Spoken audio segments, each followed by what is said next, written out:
உங்களுக்கு வணக்கம் டெல்லி சேனல் பிடிச்சிருந்துச்சு அப்படின்னா உங்கள் ஃப்ரெண்ட்ஸ்க்கும் ஷேர் பண்ணி சப்ஸ்கிரைப் பண்ண சொல்லிடுங்க. Welcome back to my YouTube channel. இன்றைக்கி நம்ம என்ன பார்க்க போகிறோம் அப்படின்னா மெரைன் கிங்டம் தான். கடற்கடியிலேயே போய் மீன் பார்க்குற மாதிரியான ஒரு எக்ஸ்பீரியன்ஸ் தான். நீங்கள் பார்த்துட்டு இருக்க நிறைய பேர் ஸ்கூபா டைவிங்லாம் போயிட்டு வந்திருப்பீங்க. ஆனால் நான் போல் எனக்கு அவ்வளோ ரிஸ்க் எடுக்கிறதுக்கெலாம் ரொம்ப பயங்க. அதனால் நான் மெரைன் கிங்டம் போயே பார்த்துக்கலாம் அப்படின்னு சொல்லி முடிவு பண்ணிட்டேன். சென்னையில் இந்த மாதிரி நிறைய வித்தியாசமான பிளேசஸ்க்கெலாம் கிட்ஸை கூப்பிட்டு போகணுன்னு எனக்கு ரொம்ப நாள் ஆசை. இந்த டைம் நான் வந்திருந்தப்போ ஒரு 3 to 4 பிளேஸ் மட்டும் விசிட் பண்ணியிருந்தோம். ரொம்பவே என்ஜாய் பண்ணாங்க என்னோடய கிட்ஸும் நாங்களும். இதில் நான் என்னென்ன எக்ஸ்பீரியன்ஸ்லாம் ஷேர் பண்ண போகிறேன்னு நீங்கள் கண்டிப்பாக கடைசி வரைக்கும் பாருங்கள்.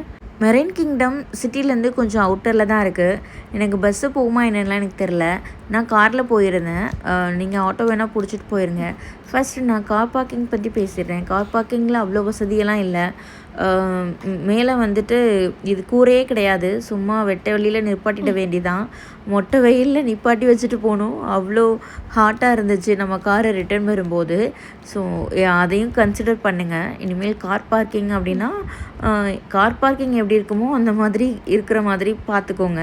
கார் பார்க்கிங் முடிச்சுட்டு உள்ளே நம்ம நடந்து போகிறதுக்கே ஒரு 10 மினிட்ஸ் எடுக்கும். போகிறதுக்கு ஃபுல்லாக அந்த வழியெல்லாமே வெயில் தான். ஸோ அங்கே போனோன்னே ஏதாவது ஜூஸ் குடிச்சிட்டு தான் உள்ளே போகிற மாதிரி இருக்கும். ஸோ நம்ம வெளியிலே நீங்கள் ஜூஸும் குடிச்சிக்கோங்க. குடிச்சிட்டு உள்ளே போனோம் அப்படின்னா நம்ம டிக்கெட் எடுக்கணும். அதில் நிறைய கோம்போ பேக்கேஜ்லாம் இருக்குது. நாங்கள் சிங்கிளாக அந்த மெரைன் கிங்டம் பார்க்குறதுக்கு மட்டும்தான் டிக்கெட் எடுத்திருந்தோம். அதில் 90 சென்டிமீட்டர்ஸ் அதில் ஸ்கேல் வச்சுருக்காங்க. எபோவ் இருந்தால் கிட்ஸுக்கு சார்ஜ் பண்ணுவாங்க, இல்லைன்னா அடல்ட்ஸ்க்கு மட்டும் தான் சார்ஜ் பண்ணாங்க. எங்கள் வீட்டில் 2 கிட்ஸ் இருந்தாங்க. அவங்க 2 கிட்ஸ்க்குமே சார்ஜஸ் இல்லை. நாங்கள் எங்கள் 2 பேருக்கு தான் சார்ஜஸ் இருந்துச்சு. ஸோ உள்ளே போய் என்ட்ரன்ஸ்லையே சின்ன சின்ன ஃபோட்டோ பூத்தெல்லாம் இருந்துச்சு. பட் ஃபோட்டோ பூத் அதுக்கப்புறம் நிறைய ஃபோட்டோ செஷன்ஸ்க்கெலாம் நம்ம தனியாக பே பண்ணி அதை நம்ம வாங்கிக்கலாம். நாங்கள் அதிலலாம் போகல. நாங்கள் டைரெக்டாக உள்ளே போயிட்டோம். என்ட்ரன்ஸ்லேயே ரொம்ப பெரிய 2 மீன்லாம் அழகாக இருந்துச்சு.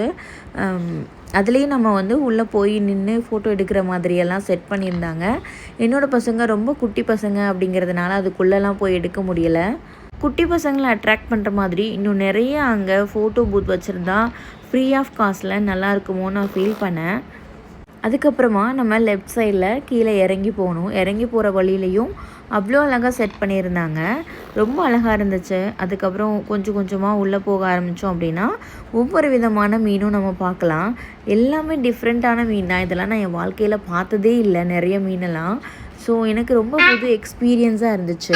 நீங்கள் மெரைன் கிங்டம் போனீங்க அப்படின்னா பக்கத்தில் தீம் பார்க்கும் இருக்குது. அதுவும் பிளான் பண்ணி போகிறதா இருந்தால் நீங்கள் ஏர்லி மார்னிங் போயிடுங்க. எப்போது ஓப்பன் பண்ணுறாங்கன்னு செக் பண்ணிவிட்டு ரெண்டுமே நம்ம பார்த்துடலாம். எது ஆஃப்டர்நூனுக்கு அப்புறம் போங்க, அங்கே ஆஃப்டர்நூன் வரைக்கும் விளையாடுங்க. அந்த மாதிரி நீங்கள் உள்ளே போனீங்க அப்படின்னா ஒவ்வொரு மீன் பக்கத்துலேயும் அது என்ன மீன், அதுக்கப்புறமா அதோட கேரக்டர் என்ன அப்படின்னு ஒன்று விதவிதமாக எல்லாமே அதிலே நோட் இருந்துச்சு. நீங்கள் ரீட் பண்ணி பார்த்துக்கலாம். இந்த செட்டப் அப்படியே நம்ம கடற்கடியில் எப்படி இருக்குமோ அப்படியே ரெப்ளிகாவாக தான் இருந்துச்சு. எல்லாமே அவங்க அவ்வளோ க்ளீன் அண்ட் கிளியராக மெயின்டைன் பண்ணியிருந்தாங்க. நான் உள்ளே போகும்போது இது எனக்கு ஒரு டிஃப்ரெண்ட் எக்ஸ்பீரியன்ஸாக இருந்துச்சு. நான் இந்த மாதிரி எக்ஸ்பீரியன்ஸ் பண்ணதில்லை. நான் நிறையா வெளியில் போயிருக்கேன், சென்னையிலையும் டெல்லியிலையும். ஆனால் இது எனக்கு கொஞ்சம் புதுசாக தான் இருந்துச்சு. நீங்கள் யாராவது முன்னாடி இங்கே போயிருந்தீங்க அப்படின்னா கண்டிப்பாக எனக்கு கமெண்ட் பண்ணுங்கள். சென்னையில் கிட்ஸ் பார்க்குறதுக்கு இல்லை விளையாடுறதுக்கோ வேறு என்னெல்லாம் இருக்குதுன்னு சொல்லிவிட்டு, அதனால நாங்கள் நெக்ஸ்ட் டைம் வரும்போது அதை நாங்கள் ட்ரை பண்ணி பார்க்கலான்னு இருக்கோம். என் குட்டி பையன் ரொம்பவே என்ஜாய் பண்ணான். ஒரு மீனை பார்த்துட்டு அது மூவ் பண்ணுறத பார்த்துட்டு ரொம்ப ஆச்சரியமாக பார்த்துட்டு இருந்தான்.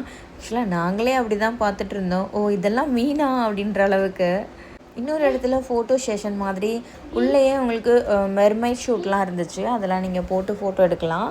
ஆனால் நாங்கள் அதெல்லாம் எடுக்கலை. அதுக்கெலாம் தனி சார்ஜஸ் உண்டு. ஸோ எங்கள் பசங்க சின்ன பசங்க கூட அங்கே போய் நான் ரொம்ப அழுவாங்களோன்னு பயந்துட்டு நாங்கள் ஃபோட்டோஸ்லாம் எடுக்கலை. இந்த மீனை பாருங்களேன். எனக்கு இது நம்ம எப்பயுமே பேய் படம்லாம் பார்ப்போம்ல, அதில் அந்த பேய் ட்ரெஸ் போட்டு போகிற மாதிரி இருக்கும்ல, அந்த மாதிரி இருந்துச்சு இந்த மீன். பார்க்கும்போது ரொம்ப பெருசாக இருந்துச்சு இந்த மீனை. பாருங்கள், ஒரு மீனும் இன்னொரு மீனும் எவ்வளோ கேப் விட்டு ஸ்விம் பண்ணுதுன்னு. ஓகே, அவங்களும் சென்சேஷன் பண்ணிக்குவாங்க போல், எது தாப்பில் மீன் வருதுன்னு சொல்லிட்டு. அப்போ கடற்கடியில் எவ்வளோ மீன் இருக்கும். அப்போ அந்த மீன்கள்லாம் தெரியும் இல்லையா. குட்டி குட்டி கலர் மீன்லாம் இருந்துச்சு. ரொம்ப அழகாக இருக்குல்ல பார்க்குறதுக்கு. நான் நேரில் பார்க்கும்போது எனக்கு ரொம்ப பிரமிப்பாக இருந்துச்சு. ஒவ்வொரு மீனையும் பார்க்குறதுக்கு. ஆனால் நிறைய கூட்டம் இருந்துச்சு. ஏன்னா இது சம்மர் ஹாலிடேஸ் அப்படிங்கிறதுனால. நீங்கள் மேபி சம்மர் ஹாலிடேஸ் இல்லாத டைம் போனீங்கன்னா கொஞ்சம் ஃப்ரீயாக இருக்கலாம்னு நான் நினைக்கிறேன். என்ட்ரன்ஸ் டிக்கெட் பார்த்தீங்கன்னா கொஞ்சம் காஸ்ட்லி தான் அடல்ட்ஸ்க்கு. ஸோ உங்களுக்கு ரொம்ப விருப்பம்னு இருந்துச்சுன்னா போங்க. இல்லைனா நம்ம இந்த மாதிரி வீடியோவில் பார்த்துக்கலாம். இது மாதிரி தான் இருக்கும் நேர்லேயும். எப்படி இருக்குது? நான் தான் இதெல்லாம் வீடியோ எடுத்தேன். எவ்வளோ அழகாக இருக்குது இல்லையா? எவ்வளோ அழகாக நான் வீடியோ எடுத்திருக்கேன் பாருங்கள். அது நின்றுட்டே ஸ்விம் பண்ணுறது கூட. நீங்கள் சாப்பாடு நினைக்கலாம். நீங்கள் சாப்பாடு எடுத்துகிட்டு போகணும்லாம் அவசியம் இல்லை. அங்கே உள்ளேயே பக்கத்தில் வந்துட்டு ஃபுட் கோர்ட் இருக்குது. அப்படி இல்லைன்னா நிறைய உள்ளேயும் ஃபுட் கோர்ட் இருக்குது, வெளியிலையும் ஃபுட் கோர்ட் இருக்குது. டிபெண்ட்ஸ் ஆன் ப்ரைஸ் ரேஞ்ச் இருக்குது இல்லையா? அது டிஃபர் ஆகுது வெளியிலையும் உள்ளேயும். நமக்கு எந்த இடத்துல கன்வீனியண்ட்டாக இருக்கோ அதை வாங்கி சாப்பிட்டுக்கோங்க. நாங்கள் அங்கேயே சாப்பிட்ல. அங்கேருந்து கொஞ்சம் தூரம் ட்ராவல் பண்ணி போய் நாங்கள் சாப்பிட்டு வந்தோம். ஏன்னா அங்கே எப்படி இருக்கும்னு தெரியாது அப்படிங்கிறதுக்காக ட்ரஸ்டடாக இருக்கிற ஆல்ரெடி ஹோட்டல்ஸ் எல்லாம் நமக்கு தெரியும் இல்லையா? அந்த ஹோட்டல்ஸ்லேயே நாங்கள் போய் சாப்பிட்டு வந்துட்டோம். உள்ளேருந்து வெளியில் வரும்போது ஒரு சின்னதாக குட்டி ஷாப்பெல்லாம் இருக்குது. அதில் யாரும் வாங்குகிற மாதிரி எனக்கு தெரியல. டாய் ஷாப். வெளியில் வரும்போது அந்த இடத்துலையே உங்களுக்கு ஃபுட் கோர்ட் மாதிரி இருக்கும். ஸோ அந்த இடத்துல நீங்கள் ஃபுட் சாப்பிட்னாலும் சாப்பிட்லாம். கொஞ்சம் நேரம் உட்காந்துட்டு வெளியில் போனாலும் வெளியில் போகலாம். ஆனால் வெளியில் போயிட்டீங்க அப்படின்னா எகெயின் ரொம்பவே வெயிலாக இருந்துச்சு நாங்கள் போனப்போ. இந்த ஒவ்வொரு மீனை பற்றியும் நான் ரொம்ப எக்ஸ்பிளைன் பண்ணேன் அப்படின்னா உங்களுக்கு ரொம்ப போர் அடிக்கும். அதனால தான் நீங்களே பார்த்து இதில் பற்றி தெரிஞ்சுக்கணுன்னு நமக்கு அவசியம் இல்லை இல்லையா? இதெல்லாம் பார்த்து நம்ம பிரமிக்க தான் முடியும். இதெல்லாம் ஆராய்ச்சி பண்ணி என்ன பண்ண போகிறோம் சொல்லுங்கள் பார்க்கலாம். நீங்கள் என்னோடய சேனலை இன்னும் சப்ஸ்கிரைப் பண்ணாமலோ இல்லை யாருக்கும் ஷேர் பண்ணாமலோ இருந்தீங்க அப்படின்னா மறக்காமல் சப்ஸ்கிரைப் பண்ணி ஷேர் பண்ணி வச்சுக்கோங்க. நான் வெளியில் எங்கெல்லாம் போகணும், என்னோடய லைஃப் ஸ்டைல் எப்படி இருக்கணும், நான் டெல்லியிலையும் சென்னையிலையும் வரும்போது என்னென்ன வீடியோஸ் எடுக்கிறேன் நான் பார்க்குறேனோ அதெல்லாம் நான் அப்லோட் பண்ணுவேன். மறக்காமல் நீங்கள் சப்ஸ்கிரைப் பண்ணி நோட்டிஃபிகேஷன் சிம்பிளாக ப்ரெஸ் பண்ணி வச்சுக்கோங்க. நெக்ஸ்ட்டு நம்ம குக்கிங் வீடியோ போடலாமா இல்லை ஊர் சுற்றுற வீடியோ போடலாமான்னு சொல்லிவிட்டு எனக்கு கமெண்ட் பண்ணிவிடுங்க மறக்காமல். அப்போ தான் போஸ்ட் பண்ண முடியும். இந்த மீன்லாம் பார்க்குறதுக்கு எனக்கு புதுசாக இருந்துச்சு. நீங்கள் எப்படி ஃபீல் பண்ணீங்கன்னு எனக்கு சொல்லுங்கள். எனக்கு தெரிஞ்ச மீன் எல்லாம் பாம்ஃப்ரெட், அப்புறம் கிங்ஃபிஷ், அந்த மாதிரி தான் எனக்கு தெரிஞ்ச நமக்கு சாப்பிட்ற ஃபிஷ் மட்டும் தான் தெரியும். இதெல்லாம் எனக்கு ரொம்ப புதுசாகவே இருந்துச்சு. நீங்கள் உங்கள் குட்டி பசங்கள்லாம் இருந்தாங்கன்னா கண்டிப்பாக கூப்பிட்டு போங்க. ஏன்னா அவங்களுக்கு ஒரு நியூ எக்ஸ்பீரியன்ஸாகவே இருக்கும். சார்ஜஸ் வைஸ்னால் ரொம்ப காஸ்ட்லி தான். பட் தெரியல. ஆனால் கிட்ஸ்லாம் வீட்லேயே வச்சு மொபைல் பார்த்துட்டே இருக்கிறதுக்கு இந்த மாதிரி ரியாலிட்டியாக ஏதாவது போய் அவங்க நடந்து போய் பார்க்குறது ஒரு நியூ எக்ஸ்பீரியன்ஸாக இருக்கும் அவங்களுக்கு. பேசுகிற மாதிரி கிட்ஸ் இருந்தால் அவங்கக்கிட்டலாம் இதை எக்ஸ்பிளைன் பண்ணிக்கிட்டே போங்க. இது இந்த மீன், அது அந்த மீன். அவங்க வீட்டில் வந்து நைட்டு உங்களுக்கு ஸ்டோரியே சொல்லுவாங்க. ஸோ இந்த வீடியோ அவ்வளோதான். என்னோடய சென்னையில் நான் போன மெரைன் கிங்டம். மறக்காமல் என்னோடய சேனலை சப்ஸ்கிரைப் பண்ணிக்கோங்க. அப்போ தான் எனக்கு ஒரு அப்ரிஷியேட்டபுளாக இருக்கும் நெக்ஸ்ட் வீடியோ போடுறதுக்கு. நெக்ஸ்ட்டு நான் போட போகிறது டெல்லியில் இருந்தால் சென்னையில் இருந்தான்னு பார்க்கலாம். Bye bye.